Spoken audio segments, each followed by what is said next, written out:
Hello, this is the Fiction Nonfiction podcast from Literary Hub, where we believe that every issue in your Twitter feed or on the evening news has already been tackled somewhere in literature. I'm Vivi Ganeshananthan, also known as Sugi, author of the forthcoming novel Brotherless Night. And I'm Whitney Terrell, author of the novel The Good Lieutenant. So, Whitney, have you ever had an encounter with a celebrity? You mean besides you? Ha ha.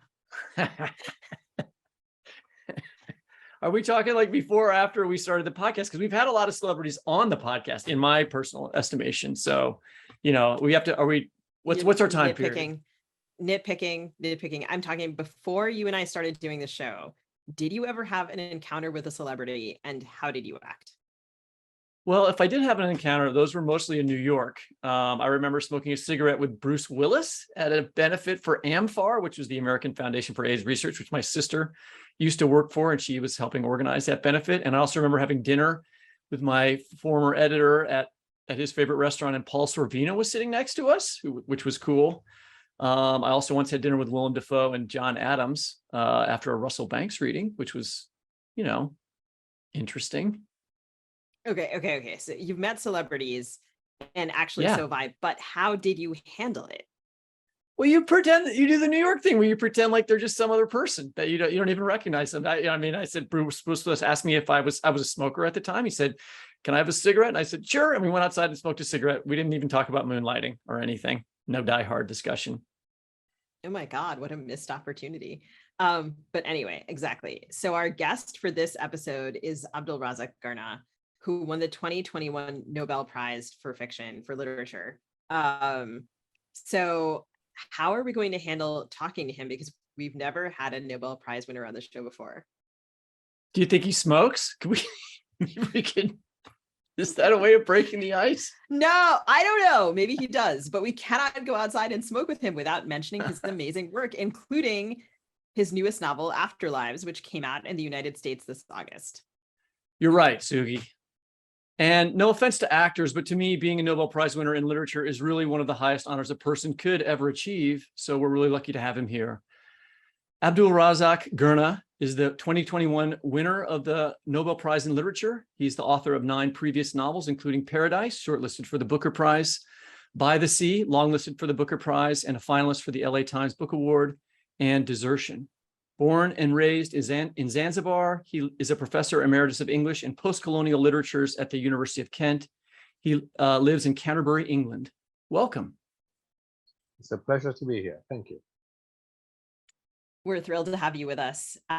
So just to set the historical context for Afterlives here, German East Africa was colonized by the Germans in 1885, and the Germans controlled a huge amount of territory, over 350,000 square miles, just territory that includes modern-day Rwanda and Burundi and Tanzania. And your novel references the Maji Rebellion of 1904 to 1905, but most of the book happens during battles between British and German forces in the lead up to World War I, and then also during that war. So for listeners who might not be familiar with that history, what was happening in East Africa then? Well, what was happening was the aftermath of that conference in Berlin, where the European powers, as they like to call themselves, sat down together and drew up maps of the world, so which part of it belonged to them. So they divided up Africa between them, and Germany got what they called Deutsch Ostafrika, which is our part of the world. The British got what they call British East Africa, which is now Kenya, and so on. So they all went around doing that. But in reality, they really didn't own that much. So in order to make it work, particularly for the German state, they had to really invade these places. It really had to be a military conquest. And that's the period that I write about in Afterlives. It also seemed like they didn't have that many soldiers there, that they needed to recruit a lot of people to fight for them while they were there. Is that accurate? Well, that was also the practice. In fact, there was something really quite important about European colonialism, both in Africa and India, but particularly in Africa. is that they did not want to see European people dying. So they did not want to have European soldiers around who could be seen to be actually vulnerable, even to a bullet. So in the case of the schutztruppe, that is to say the colonial German army, the man appointed to carry out the conquest of this part of the world was a man called Colonel Wismar. And what he did is he went and recruited mercenaries in Alexandria. These were mercenaries who had been used by the British in the conquest of the Mahdi in Sudan, but now they were no longer needed. So there they were, out of work, and he came along and said, okay, come work for me. So he took them and brought them to our part of the world. So the original Schutztruppe was a mercenary force made up of Nubian soldiers who were ex-British soldiers, ex-British mercenaries.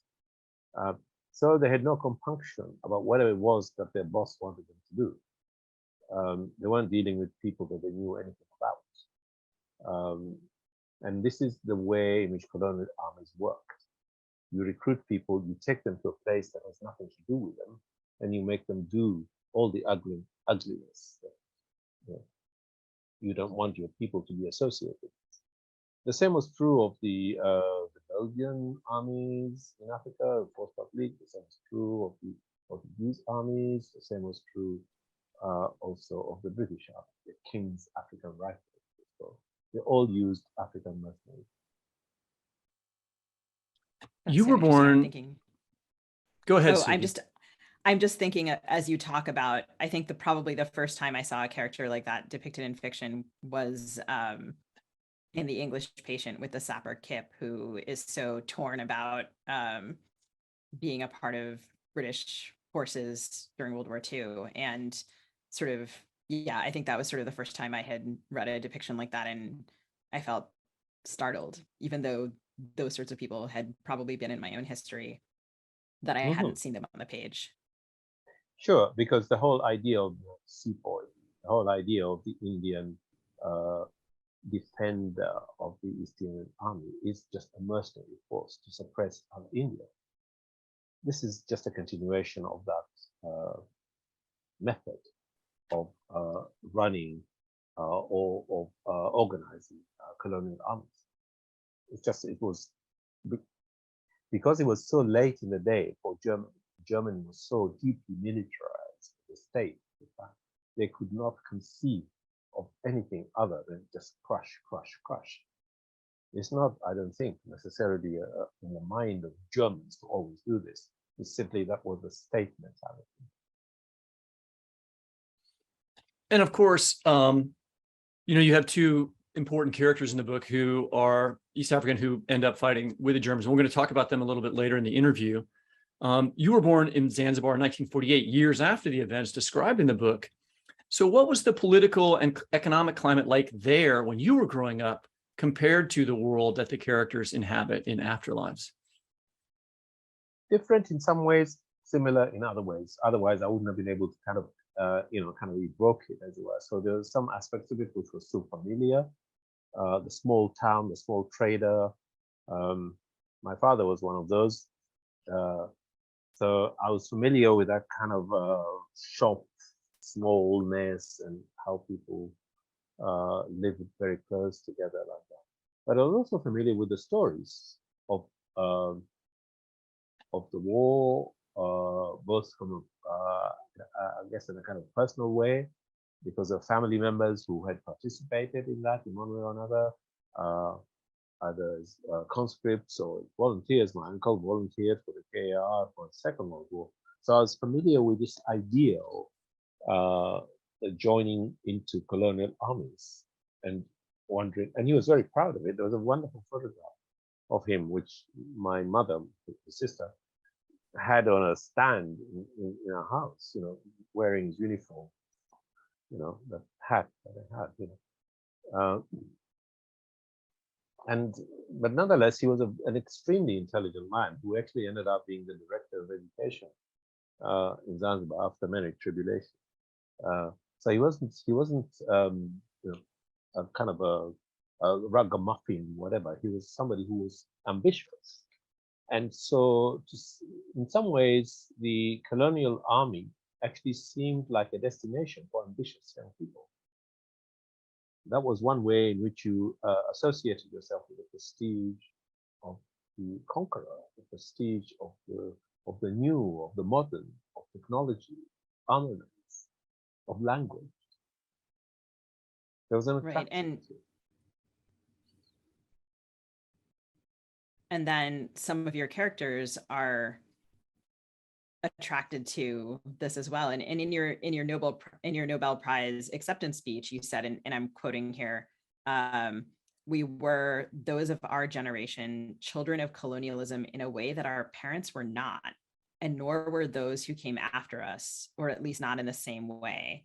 We grew up and were educated in that period of high imperial confidence, at least in our parts of the world, when domination disguised its real self in euphemisms, and we agreed to the subterfuge. And there's some scenes in the book where I just was thinking about that. And I'm going to talk about that idea of domination disguising itself in subterfuge, especially in the context of characters like Ilyas and Hamza, who choose to join the German army. And I wonder if you can talk a little bit about that and maybe read a section of the book for us.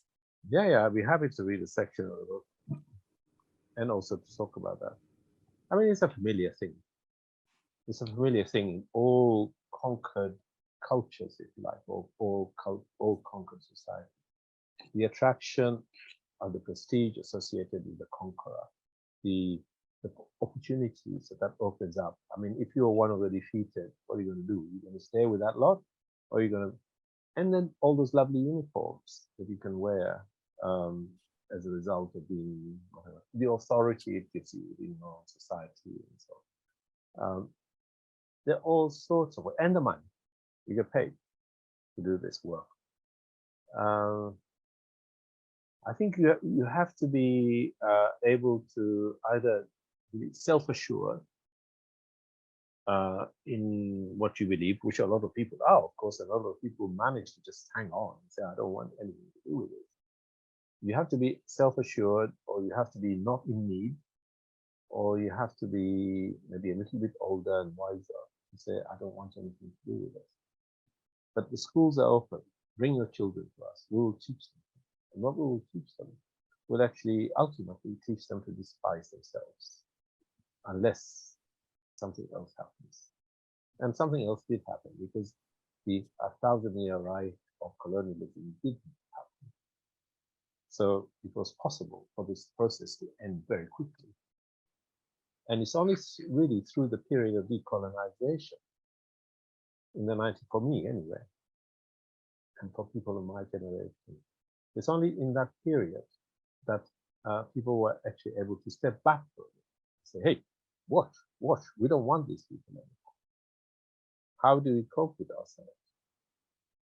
And it opened minds, even young people, about what had been going on, instead of the mollifying stories that, for a place like ours. In other places, in Kenya, for example, there were no mollifying stories. There was the emergency. And so there were killings and imprisonments and concentration camps. So it would have been different there. But for a small place like us, it was kind of possible to be drawn along that, it's all right. Here you are, go to school, learn this, learn that. And I think it was decolonization that actually made it possible to say, no, this is no good. We don't want this anymore. It was difficult to tell how long they stood to attention in the late morning sun. A quarter of an hour, maybe. But after some time, Ombasha Haida returned and instructed Abudu to follow him, while Hamza remained standing in the exercise of ducks. Then it was his turn, and he marched ahead of the Ombasha as instructed up to the open door of the office, where he was momentarily blinded by the deep shade.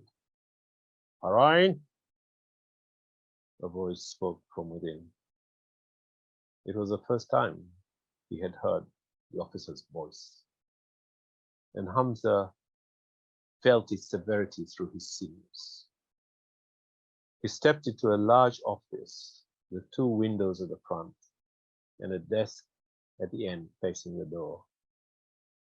There was a chair in front of the desk and another small table set against the wall on which stood a draftsman board. The officer was sitting behind the desk, leaning back in his chair. His face was leaner without his helmet, and there was a wrinkle of the skin on his left upper cheek and temple below the hairline. His eyes were a piercing blue.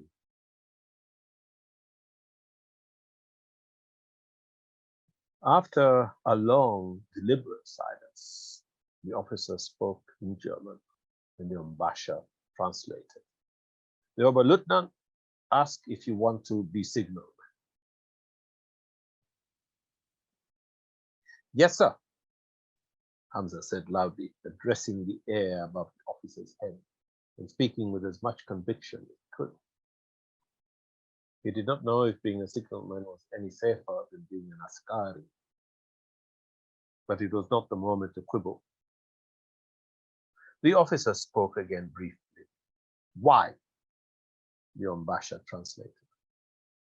Hamza had not thought of an answer to this question, although he should have done. After a moment's thought, he said, to learn a new skill and to serve the schutztruppe as well as I can. He glanced quickly at the officer and saw that he smiled. It was Hamza's first sight of the sneer he would come to know well. Can you read? The Umbasha translated again.